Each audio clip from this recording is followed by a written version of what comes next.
برسات میں ندی نالوں سے دور رہیے۔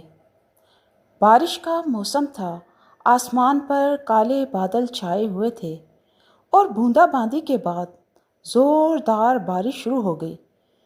گلی کوچوں میں پانی بھر گیا، بچے خوشی خوشی بارش میں نہا رہے تھے۔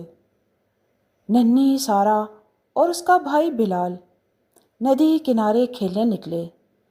پانی کا شور سن کر بلال نے کہا، واہ دیکھو سارا، ندی کتنی تیز بہہ رہی ہے، چلو ذرا قریب چل کر دیکھتے ہیں۔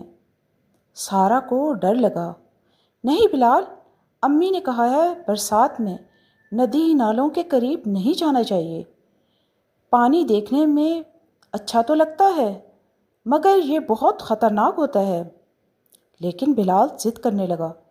اتنے میں اچانک ایک لکڑی کا بڑا تختہ پانی کے بہاؤ میں گھومتا ہوا ان کے قریب سے گزرا۔ بلال چونک گیا۔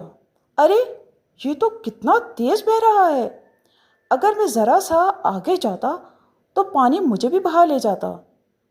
سارا نے بلال کا ہاتھ پکڑا اور کہا، اسی لیے تو امی بار بار کہتی ہیں کہ برسات میں ندی نالوں سے دور رہو۔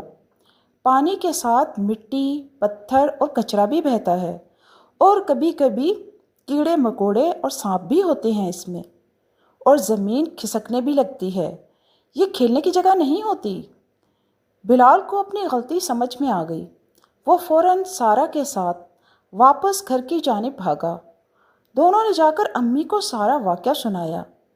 امی نے پیار سے کہا، شاباش بچوں، یاد رکھو بارش کے دن کھیلو، ضرور کھیلو، مگر ندی نالوں سے ہمیشہ دور رہو کیونکہ جان سب سے قیمتی ہے۔